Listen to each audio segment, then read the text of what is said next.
Mr. Umer Daudzai, thank you so much for speaking to Strategic News International. It's been a very eventful year in Afghanistan already so far. But let me start by talking about the Consultative Loya Jirga. There were over 3,200 delegates present there, and you and the government feel it was a success. Thank you for having me. Yes, it was a major event, and particularly it was organized in the shortest period of time. We have had many Loya Jirgas, it's our tradition, but normally at least 6 months preparation is gone. This was the biggest in the history of Afghanistan in terms of numbers. The exact number is 3,383 delegates from across the country and from all walks of life. And I am fully satisfied, and the government is fully satisfied with the outcome, because there were certain principles we had fixed, and we achieved those principles. One of it was inclusivity. The Loya Jirga normally represent grassroots level representatives and leaders of community from the farthest way. So in that sense, it was inclusive enough. To be honest with you, it was beyond my expectation. It was more inclusive than I thought. The way it went so smooth that we didn't expect, we didn't have any kind of major political incident during the Loya Jirga. And we didn't have any security incident also. Within a radius of 30 to 40 kilometers, not a single fire was shot, which is proof of the state has grown up, and the state security and defense institutions have grown up, for which we are grateful to our strategic partners, particularly India. India was the first strategic partner of Afghanistan, but I'll get to that a little bit later. But why do you consider it a success if, of the 23 points that were put out in the Loya Jirga, the proposal for a ceasefire was immediately rejected by the Taliban? There are many presidential contenders and other political figures who did not attend that the Loya Jirga as well, though of course Abu Sayyaf was there, and he was the chairman of the proceedings. So why is it a success considering those 2 points? Well, in terms of Taliban, we never expected that Taliban would endorse the outcome of the Loya Jirga. But we were sure, and I'm still sure, that Taliban will keep it in their mind, the outcome of the Loya Jirga when they're making decision, because they are now faced with the people of Afghanistan. So far, they were faced with government and with political groups, and the Loya Jirga represented the common man from the farthest district, including districts that are under the control of Taliban. So they are faced with them. And practically, we expect some steps. Maybe they will not publicly declare it, but they may take, at this point, but they may take steps that we can easily link it to the Loya Jirga. As far as the leading politicians and some of the presidential candidate goes, they were going to be invited as guests anyway. So in the Loya Jirga, senior politicians that include head of state and chief executive, they were invited as the guest, which means they attend in the first session and the last session. The real proceeding, which is the committee works, they would not have participated. So that we expected them to participate, but some of them did. Professor Sayyaf, you mentioned, but Professor Mujahidi's son, who is heading his party, he also participated. And quite a large number of new political parties, civil society groups, war victims, youth, 30% women, these were all there, which gives us satisfaction. It would have been nice that all politicians were there, but I think with their absence, some of the candidates, they did miss a chance to come to know the leaders that were coming from across the country. If they participated, they would have come to know many of the grassroots level leaders. But do you agree, Mr. Daudzai, that there is a big political divide in Afghanistan currently, especially on the Taliban and the peace process that Ambassador Zalmay Khalilzad is conducting? No, actually, there is unanimity on the peace. Correct. Everybody wants peace. Everybody wants end of the war. Agreed. Now, on Ambassador Khalilzad's mission, his predecessor, Alice Wallace, who started the talks with Taliban, she went around and she met with the important political leaders, and she discussed it with government. Everybody agreed that it's time that they can talk to Taliban, but not prolonged talks, inconclusive talks. It was the view of the political elites and government was that there should be 1 or 2 rounds of talks, and then the Afghan government to Taliban talks should begin. So now there is no news of that yet. And the talks between American and Taliban have gone longer than it should. On that basis, there is opinions are divided. Some say it should continue as it is. We should give them chance to get to the end. Others say this enhanced Taliban's political profile, with the simple fact that the superpower is sitting across the table with them. It helped their profile to go up, which is not matched with the battlefield. This year, Taliban are not doing well in the battlefield. It's actually the state forces that are doing much better in the battlefield, but politically, because of their face-to-face talks with the Americans, their profile has gone up. That means there is a division of opinion. Like you're pointing out the 4 pillars that Ambassador Karzai has put out in talks with the Taliban, 2 have been discussed. Yes. There's been some kind of a draft agreement on both the withdrawal of troops and that Afghanistan should not be a platform for terrorist groups. Yes. On that point, how can not only America but Afghanistan and the whole world be satisfied with any guarantee from the Taliban that they will not support other terrorist groups? There are almost more than 20 terrorist groups. The Haqqanis are the second in command in the Taliban. They're continuing as well to carry out attacks. The Lashkar-e-Taiba and Jaish-e-Mohammed, which India is worried about. That guarantee, who is going to really believe that?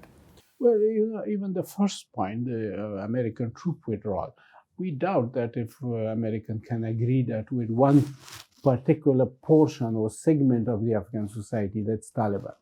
So they cannot agree on a schedule of withdrawal with Taliban alone. To my knowledge, the Americans' position is that we can present a timetable of withdrawal after the peace agreement is signed. Then we can say, now this is the schedule of withdrawal, or any schedule of withdrawal the Afghan people gave him, but Afghan people that's inclusive, that include Taliban and that include the state. And in regard to Taliban's relationship with terrorism, I think there is a misunderstanding. It's not that America wants Taliban to give them guarantee that they will that Afghanistan will not be used as a platform. It's to break links with them. Yeah, it's breaking links with them. It's Taliban not mingling again with terrorists. But Al-Qaeda has just issued a statement eulogizing the senior Haqqani, the other groups which are also still tied with the Taliban in very intricate manner. Yes. So far, Taliban are talking to the US. Therefore, we cannot speak on behalf of US. Once we sit across the table with them, then we will judge that can we trust Taliban's statement or not? Or should we see them in practice, practical demonstration of their desire to break ties with terrorist groups. But Mr. Daudzai, there's much frustration within Afghanistan itself that Afghanistan is not represented in these talks in any manner. Before it was the government, now it's an all-inclusive party, and they're talking about intra-Afghan talks which didn't take place in Doha. Yes, that's true. There's frustration and there is divide on that. The intra-Afghan dialogue also has different definitions. Our definition is the Afghan government meeting with Taliban. But broader definition would be the Afghan government including all other political parties that they meet with Taliban. Now, Taliban actually are more keen to meet with political groups outside government. That's dividing us. That's basically, they think they can create rift between the political forces and government and take advantage of that. And in a year of election, usually there is division to exploit. And this is the year of election. So Taliban has the opportunity to create that division and to further distance political forces and government. But I think there is increasing realization that if this side is represented under the flag of the Islamic Republic of Afghanistan, whether it's government or non-government, but the flag should be the same, the umbrella should be the same, then they may have a stronger position vis-a-vis Taliban. And Taliban will take them more seriously than they do. But if they go divided in terms of opinion and divided in terms of groups also, then the Taliban and their supporters will take more advantage. But like you're saying, the Taliban is gaining a lot of political legitimacy by these talks that they're holding with the superpower, with the United States. Where do you see, because there are many who think that America has come to a conclusion that there will be some form of Taliban presence, if not large or complete, in government in Afghanistan. Yes. Is it inevitable? Yeah, sure. There are two things. Let me offer you my perspective on legitimacy. Political legitimacy comes from the people of the country, and the Taliban have never held any election. They have never fielded even for parliament, so we know how much popular support they have among people. Now, their political profile has gone up. Their importance has gone up. Their visibility has gone up, not their legitimacy. As legitimate, there's only one legitimate, that's the state. Yeah. Do Taliban join the state or state join Taliban? That's an important question. Our position is that Taliban can join the state and take a share that is their right, that's suitable for them, that is suitable for the peace process. People of Afghanistan have no problem with that. And politically also, our view is that we should find ways to transform Taliban from a militant group to a political party, so that they run for president, run for parliament. That's our vision. So, I mean, we don't disagree with Americans that ultimately we have to find a solution that Taliban join the state. You're talking about elections, the presidential elections, which have been postponed twice now on September 28th. Now, there is a big danger if they're postponed again. That will be the first time in Afghanistan's history that presidential polls are not held in the same year that they are announced. As far as my knowledge and experience is concerned, it will not be postponed again. It will take place on the 28th of September. Because on 29th, the 5 years of the National Unity Government completes. So we are still within the safe range if it is held on 28th of September. If it's postponed, then we can't hold it in this year. And if it crosses to the next year, then the question of legitimacy arises. So I think we are still safe in terms of legitimacy, and I'm absolutely certain that it will be held on 28th of September. On that point, there are many presidential contenders who don't agree. They say May 22nd was the date, not September 29th, though the Supreme Court has said that President Ghani and the government stays in power till the next president or he himself takes over again. And they want, like the Taliban or possibly America, want some kind of an interim government. Is that something that the government in Afghanistan is not going to agree to? Yeah, it should not agree to that, because in every country where constitution is the framework, and we are lucky that we have a very good constitution. But no matter how good constitution you have a body somewhere that interprets at times of disputes. And in our case, it's Supreme Court. So it's the Supreme Court is independent, and their interpretation is that 22nd of May doesn't apply because elections are not held. If elections were held, then yes.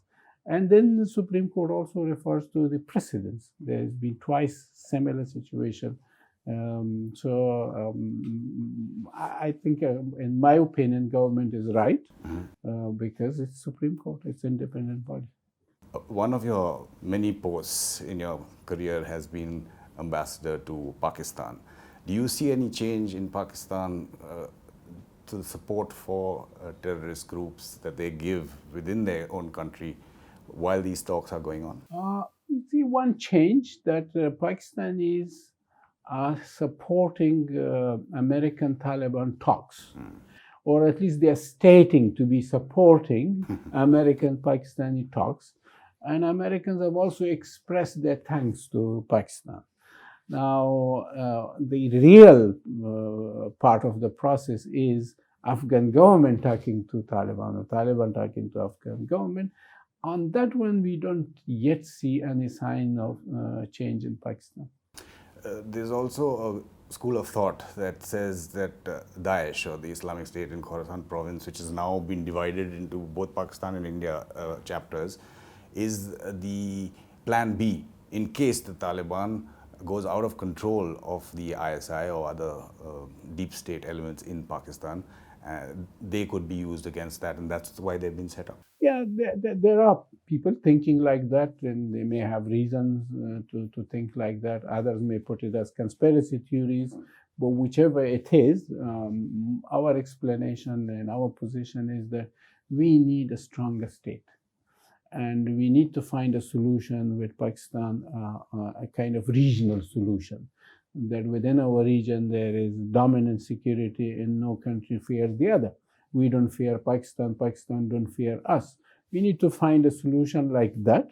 But as far as the deal, post-peace deal with Taliban is concerned, once we get closer to that, then we would look into this issue also, that what if we reconcile Taliban and the replacement emerges, created by Pakistan or emerged by itself, which is also a possibility, or be transferred from somewhere else, like Middle East. No? So all those possibilities exist. Solution to that is a strong state. And this is, if you remember, I wrote an op-ed back in 2015 to New York Times calling on President Ghani that don't try too much, don't invest too much on Islamabad. Invest more on building the state and strengthening the state. And for that, we are grateful to our strategic partner. India is also top of the list because India has heavily invested in nurturing democracy in Afghanistan, governance, and our national security and defense forces, which helicopters provision. I mean, the assets that we can rarely get from elsewhere, we get it from India. And training also is very important. So it's all strengthening the state, making sure that the state becomes stronger. Meaningful dialogue and meaningful peace deal can only come if the state is stronger. Otherwise, between two weak, or if Taliban are stronger, state is weak, then we cannot have a meaningful and sustainable peace. So strengthening state is critically important. And if it is important, then the chance of Taliban 2, Taliban 3 is eliminated. When you were talking about what you had written in 2015, or if you go back to 2014, President Ghani did invest a lot in Pakistan initially. Then there was, facts were rechecked. Again, as you said, they will probably be meeting soon, Prime Minister Imran Khan and President Ghani. What would you look as a very positive outcome of that meeting? That Pakistan agrees that the Afghan government or Afghan representatives should be talking to the Taliban? Is that the most positive you can? This is the most immediate, because Taliban leaders are in Pakistan. Mullah Baradar traveling to Qatar, he traveled from Pakistan. That means they can do a lot more than they are doing in terms of facilitating Afghan government talking to Taliban. And if we see the first sign of that, practical sign of that, then we will say, yes, their policy is moving towards a positive shift. And you talked a lot about the interaction with first strategic partner, India. You're referring to the helicopters, attack helicopters as well. There'll be 8 soon. Yes. What more can you expect from India, given the fact that India is wary at the moment of the changes in Afghanistan and the possibility of the Taliban joining the government in some form or the other? Well, you see, I mentioned India has built the best parliament building in this, which President Trump referred to as a library, I think, which nobody reads from. We don't subscribe to his words. In our opinion, it's one of the best buildings in our region. And it's not only building, there's functional democracy there. It's the heart. In India, it's the heart. And, for a while there was a bit of trouble it's back on track. And yesterday they had Parliament had the election to choose their speaker. It didn't go. It didn't complete because nobody completed 50% plus one. Yeah. So there will be a runoff, and then if in the runoff also if there's tie, then new candidates will come. And that's a democratic process, and we all know India has a direct role in that, in terms of physical infrastructure and also training of our staff, exchange of parliamentarians, etc. And in the area of governance also, India has been greatly helpful in the physical infrastructure of the country, rebuilding infrastructure, road, dams, electricity, and many things, as aid and as a contractor. Your cricket team as well. Sorry? The cricket team. And cricket team also, exactly. And they're doing wonders. Exactly. And the whole area of cultural, and then comes the security and defense. Now, on security and defense, right now, I'm not directly involved. We have a very good Minister of Defense, very active. And I'm the sure operation that the forces are carrying out is also called Operation Khalid, by the way. It's named after it might be coincidence. It might be coincidence. But he's a very active Minister of Interior, top professional, very active, very young, and Director of India's. I think we have a very good team leading the ANDSF. And I know they're in direct contact with their Indian counterpart. And all I know is they're highly satisfied with the way they're discussing and what they are getting. They are highly satisfied. Someone who's not highly satisfied is another one of your strategic partners, the US. After the NSA, Mohib's statements in Washington, now your ambassador, who's again one of those young and upcoming stars of political life in Afghanistan, Rahmani, has also said that Kabul is being kept in the dark in these talks. The NSA is being boycotted by the US. How do you deal with a security partner when the NSA will not be meeting any Americans? Well, our partnerships as two strategic partners and security partners, and also the fact that the blood of the two soldiers is mixed in the same stronghold in fight against terrorism. These are ground realities. These are bottom lines, and nothing can change that. But diplomatic differences of opinion and disagreements, it's only natural between two partners. And I think... this is more than a difference if they're boycotting the NSA. And now Ambassador Rahmani has also said something similar, maybe not so strong. I would say that, you see, we have this very vibrant, young caliber of leaders that has emerged. And it's the product of the US investment. So I think they should and learn. Education probably. And all of it.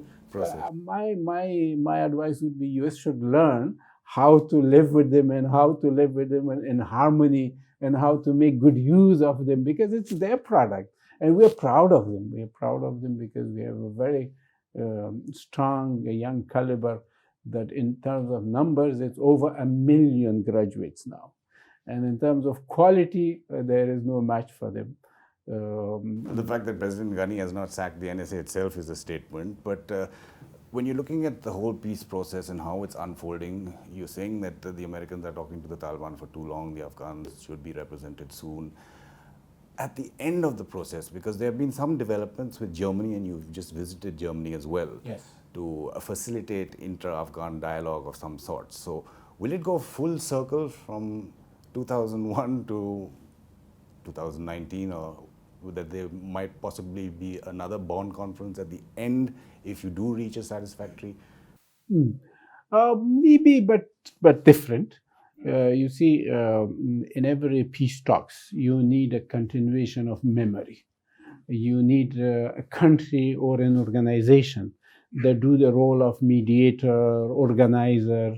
In this case, there are talks that Germany may take over that role, and Germany is basically Europe. So Europe will get deeply involved in one way or the other. So it's good to have that memory. In terms of venue, there may be one in Qatar, there may be one in Indonesia. The Taliban have met the Indonesian foreign minister. Correct. But the important thing is that a country or an organization that's not Afghan, so that they're neutral, has to play the role of the memory and the role of facilitator. And I think Germany is a good candidate for that. Now, where would it end? If at the end, the stock taking, bringing everything to one table and making the final decision, if that meeting take place in Germany, why not? But 2001 and now there is a huge difference. We didn't have a state, a functional state at the time, and now we have a functional state. Now, if somebody look at it in different way, that okay, when the circle started, it was incompleted because Taliban were not there. So now you complete the circle because you have Taliban. But it doesn't mean you do everything right from the beginning. We have a constitution that has nurtured, that has developed, and it's one of the best constitution in this region. When in some of the interactions we have informally with Taliban, now or when I was not in government. And in one occasion, when somebody asked Taliban, show me one weak article in the Constitution, they couldn't pinpoint. It's hard for them to pinpoint. It's probably the preamble. They will call it the Islamic Emirates of Afghanistan, right, at the beginning. But this is when the Loya Jirga came, this is the one they circled as red, that some articles are not for negotiation. Let's hope it doesn't come full circle in the sense of what the Taliban used to say, Mr. Daudzai, that the Americans may have time and watch and we have time. And we have the time. Let's hope Afghanistan does see peace as soon as possible. Thank you again.